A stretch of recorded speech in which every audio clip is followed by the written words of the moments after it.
একটা বিয়ে করছেন, ধোকা খাইছেন, আর একটা বিয়ে করবেন, ঝামেলা শেষ। আরে ধোকাবাজি শিকার হওয়া মানে আমার লাইফটা স্টপ নয়। বিয়ে করে ধোকা খেয়েছি মানেই আল্লাহ আমাকে চান্স দিচ্ছে, বান্দা আর একটা সুন্দরী বিশ্বাসযোগ্য দিনদার মেয়ে দেখে বিয়ে কর। কোনো বেঈমানের জন্য লাইফ নষ্ট করার কোনো প্রয়োজনই আমার কাছে নেই, ঠিক কিনা বলেন? বিয়ে করতে ভয় পাবেন না। জি, আপনারা সঠিক শুনেছেন, আমি এটাই বলেছি। বিয়ে করতে চুল পরিমাণ কোনো ভয় পাওয়ার প্রয়োজন নেই। This is your brother, I am telling you, I am motivating you, I am inspiring you. Please try to get married very soon as possible. From your best level of capacity, you try your best. আপনার জায়গা থেকে যত দ্রুত সম্ভব হয় বিয়ে আপনাকে করতে হবে। আচ্ছা, আপনি কিসের ভয়ে বিয়ে করছেন না? হয়তো আপনি এই ভয়ে বিয়ে করছেন না, কাকে বিয়ে করব, এই যুগে কি আদৌ ভালো মেয়ে পাওয়া সম্ভব? মেয়েটা যদি খারাপ হয়, ছেলে যদি খারাপ হয়, যদি বিশ্বাসঘাতক হয়, চরিত্রহীন হয়, ধোঁকাবাজ হয়, আমার তো জীবনটা বরবাদ হয়ে যাবে, আমার তো এটা হয়ে যাবে, আমার তো সেটা হয়ে যাবে। আচ্ছা প্রিয় বোন, আচ্ছা প্রিয় ভাই, আপনি যেই ভয়ে যে চরিত্রবান হবে না, খারাপ হবে, বেদিন হবে, এই হবে, সেই হবে, এই যে ভয়টা করে আপনি বিয়ে করছেন না, বিয়ে পিছাচ্ছেন 1 বছর, 1.5 বছর, 2 বছর। আচ্ছা tell me one thing, আপনি যদি if you get married after 1 year with someone, যে পুরুষও হতে পারে, সে নারীও হতে পারে, আপনি যেই হন না কেন, যদি পুরুষ হন নারীকে বিয়ে করেছেন, নারী হন পুরুষকে বিয়ে করেছেন, 1.5 বছর 2 বছর লেট করে, ইচ্ছা করে, ভয়ে ভয়ে, তো আপনি যে তাকে বিয়ে করলেন, সে যে বিশ্বাসঘাতক নয়, সে যে চিট হবে না, কোনো গ্যারান্টি কি আপনার কাছে আছে? বলেন আছে? নাই। আজকে যাকে বিয়ে করতে ভয় পাচ্ছেন, যেই ভয় পাচ্ছেন 2 বছর পরে সেম ভয়টা আবারও কাজ করবে, একই সাবজেক্ট আপনাকে বারবার স্টপ করে দিবে। কিন্তু আমাকে উত্তর দেন তো, এই যে আপনি 1.5 বছর 2টা বছর, এই যে 1.5 থেকে 2টা বছর আপনার যৌবনকে নষ্ট করলেন সামান্য একটু ভয়ের জন্য, সামান্য একটু আশঙ্কার জন্য, এই হিসাবটা আল্লাহর কাছে কে দিবে? এই যে এই সময়ের মধ্যে আপনি গুনাহ করছেন, আমি গুনাহগুলোকে এক্স্যাক্টলি মেনশন করছি না, আপনার চোখের গুনাহ হচ্ছে, আপনার হাতের গুনাহ হচ্ছে, আপনি এই যে গুনাহগুলো করছেন জাস্ট বিয়ে না হওয়ার জন্য, বিয়ে না করার জন্য, এটার হিসাবটা কে দিবে ভাইজান? এটার হিসাবটা কে দিবে প্রিয় বোন আমার? এই জন্য আমি সবাইকে ইন্সপায়ার করতে চাই, ভয়ের কোনো কারণ নেই। আর আমি তো মজা করেও বলি এবং সিরিয়াসলিও বলি যে পুরুষ মানুষের তো ভয়ের কোনো কারণই নেই। একটা বিয়ে করছেন, ধোকা খাইছেন, আর একটা বিয়ে করবেন, ঝামেলা শেষ। আরে ধোকাবাজি শিকার হওয়া মানে আমার লাইফটা স্টপ নয়। বিয়ে করে ধোকা খেয়েছি মানেই আল্লাহ আমাকে চান্স দিচ্ছে, বান্দা আর একটা সুন্দরী বিশ্বাসযোগ্য দিনদার মেয়ে দেখে বিয়ে কর। কোনো বেঈমানের জন্য লাইফ নষ্ট করার কোনো প্রয়োজনই আমার কাছে নেই, ঠিক কিনা বলেন?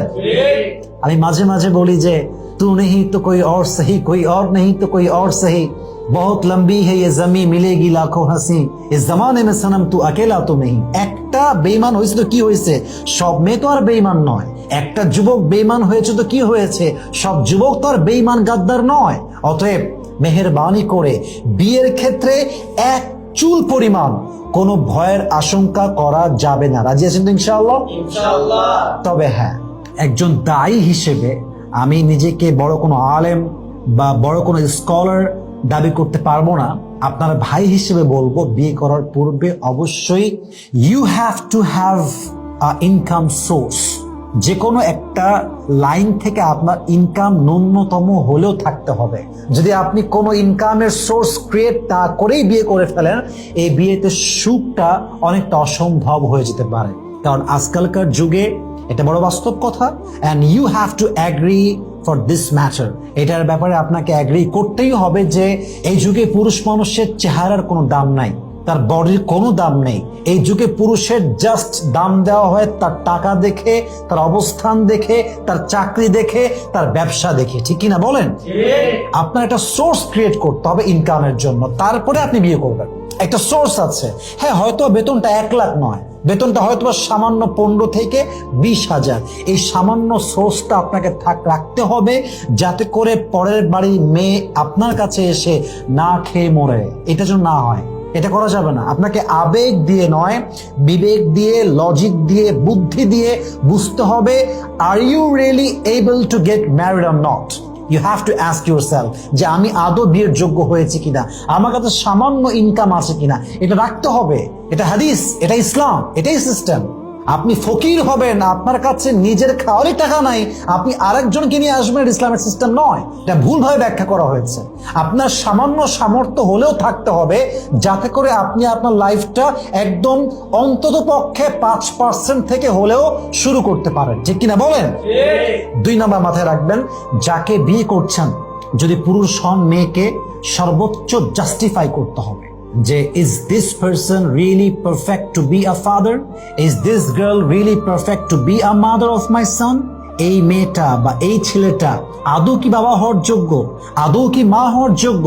এবং আমার সামনে সব যুবকরা বসে আছেন এবং আমাকে বেশিরভাগ যুবকরাই অনলাইনে শুনবেন। সবাইকে আমি মেসেজ চাচ্ছি, যখন তুমি when you are choosing a girl, you are not just choosing a girl, you are choosing a mother of your future sons and daughters. আপনি যখন একজন মেয়েকে চুজ করছেন, you are not choosing a girl only, you are choosing a future mother of your sons and daughters. আপনি যখন একটা মেয়েকে choose করছেন, এটা শুধু একটা মেয়ে নয়, এটা আপনার ভবিষ্যৎ সন্তানের মা, আপনার ছেলের মা, আপনার মেয়ের মা।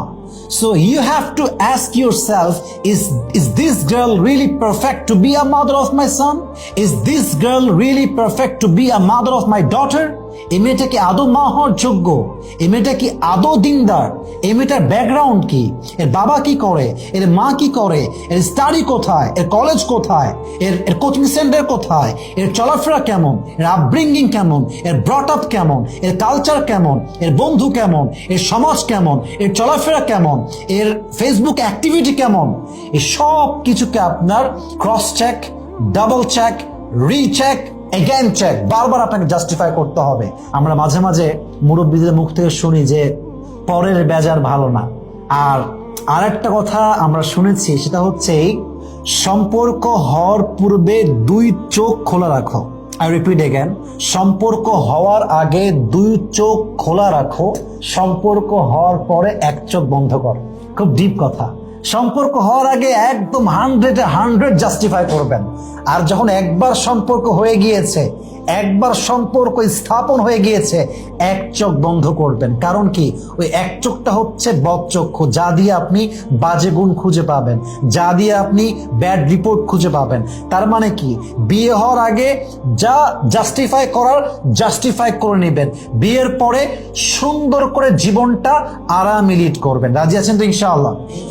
তাহলে জাস্ট বিয়ে করার চিন্তা করলেই হবে না, এতটুকু ভাবতে হবে যে আমার do I have that income source or not? আমার কি ততটুকু সামর্থ্য হয়েছে কিনা? And secondly, I have to justify the girl or the man, from my best level of capacity and capability. মেয়েটাকে অথবা যুবকটাকে আমার সর্বোচ্চ জাস্টিফাই করতে হবে যে আদৌ সে আমার স্বামী হওয়ার যোগ্য কিনা, আদৌ সে আমার ওয়াইফ হওয়ার যোগ্য কিনা। আল্লাহ সবাইকে দিনদার নেককার মানুষ পাওয়ার তৌফিক দান করুক। পড়েন সবাই আমিন। আল্লাহ সবাইকে চরিত্রবান জীবন সঙ্গী খুঁজে পাওয়ার তৌফিক দান করুক। পড়েন সবাই আমিন।